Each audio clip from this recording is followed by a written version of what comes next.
Right guys, so where are we at with GTA 6 news? What's happened? What's going on? Or more to the point, what's not going on and what hasn't happened? Now I do need to say everything in this video is just my opinion. There are some facts in here. There are some things that I'm basing my opinion off, but I'm not a Rockstar insider and Rockstar haven't told me jack. So in November, the prediction for trailer 2 was that we'd receive it at some point, maybe in February. Then, of course, in December, we had the whole 27 theory stuff. Let's very quickly gloss over that. So of course I said in a recent video that if we're using the rule of Occam's razor, which is basically the thing that requires the least amount of assumptions tends to be the thing that's true, February would make sense. Take-Two Interactive's earnings call, we had an announcement from Rockstar Games for the Take-Two Interactive's earnings call. It all kind of makes a lot of sense. But also something that I didn't even realize is that every single previous Rockstar Games title has had its finalized release date announced in a January or a February. But everything I've just said is based on previous Rockstar behavior. Something that I'm starting to learn and something that we're starting to see more of now is Rockstar's recent behavior tends not to matter so much. I mean, don't get me wrong, it's all we have to go off because we're getting nothing from Rockstar, but with it being so long since their last game, 6 years, nearly 7 years since Red Dead Redemption 2, we're now getting further and further away from the traditional Rockstar that we knew, their release cycles, their marketing, the fact that they've grown sixfold as a business in the past decade. It's really hard to predict what Rockstar are going to do. Now, of course, with the last trailer, there were some predictions, there were some rumors going around, and we were pretty spot on, but also as a community, we were wrong multiple times before we got to the right date. So when it comes to trailer 2, we can throw guesses out there, but we really do not know. Now this brings me on to the next topic, which is delay. I see a lot of people all over social media talking with a lot of confidence saying GTA 6 won't be delayed, or on the other side, GTA 6 is delayed.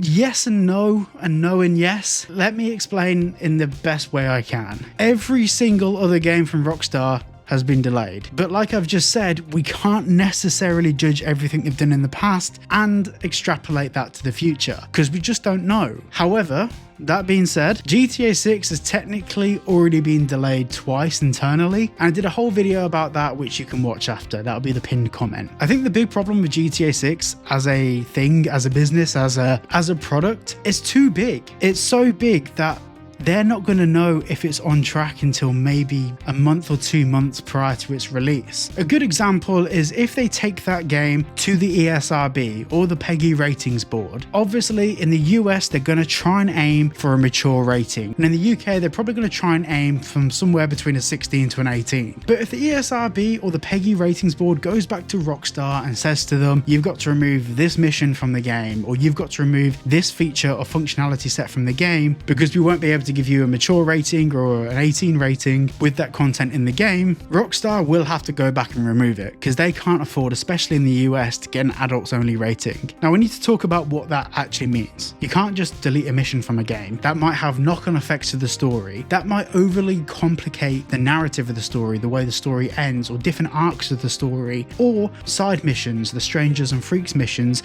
that sit around the main storyline. A last minute blow from ESRB, that could knock the game back months, if not 6 months or more. And with a game that's as expansive as GTA 6, little bits of detail like that can have knock-on effects. For example, during the testing of the game, they may try to run certain features and functionality sets on current gen consoles and realize that maybe it affects the game too much, maybe it makes it a little bit too buggy, maybe it doesn't work as fluidly as they'd like. That may require whole parts of the game engine being entirely reworked. Now these are just examples, and like I said, I'm not an insider at Rockstar, but this is generally, very generally speaking, how this sort of stuff works. So when it comes to the potential for a delay, it doesn't really matter what we think now because it can and usually does change. Now, with all of this being said, I still think the game will probably be pushed to 2026. Main reason I say this is it's Rockstar.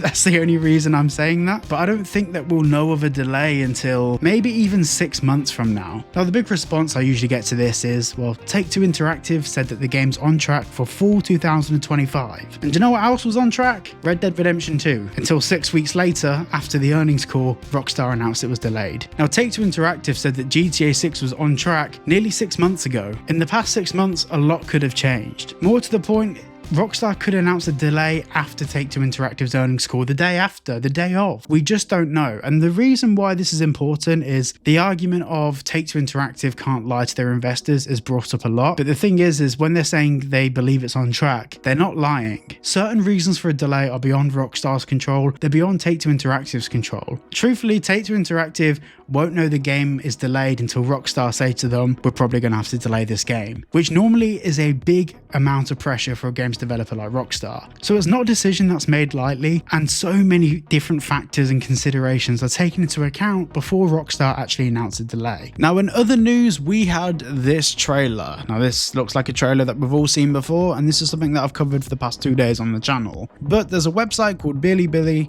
which is basically the Chinese version of YouTube. It's absolutely huge in China, like YouTube is irrelevant compared to this in China.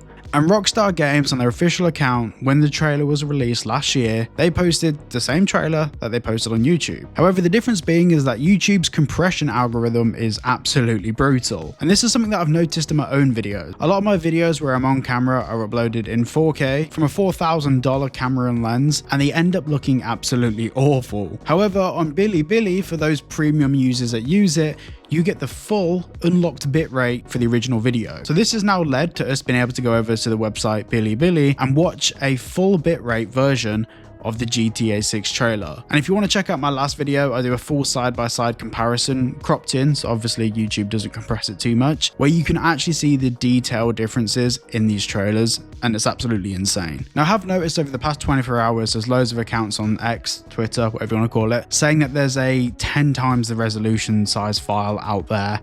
Just to be clear, if you come across the 10x resolution one, it is fake. All it is this video run through Topaz AI, which basically sharpens the video up a little bit, adds a bit of contrast. No new information is being added, but the pixels are being interpreted by AI and doubling the amount of pixels per frame. It doesn't look any better, it's just smoother. But the one on Bilibili's website is official. Now, whilst we're talking about the latest situations at Rockstar, I thought I'd share something quite funny. So some employees at Rockstar are choosing to sell their Rockstar Christmas gifts online, the merchandise. And some of these sweatshirts, which if they were sold on Rockstar's website would probably cost about £60 or like $80 or something like that, they're now at auction on eBay and going for up to $1,000 or a couple of $1,000s, which I think is very interesting because I'm 90% sure at some point in the near future, this Rockstar Games merch will probably just end up on Rockstar's store anyway. The internet is crazy.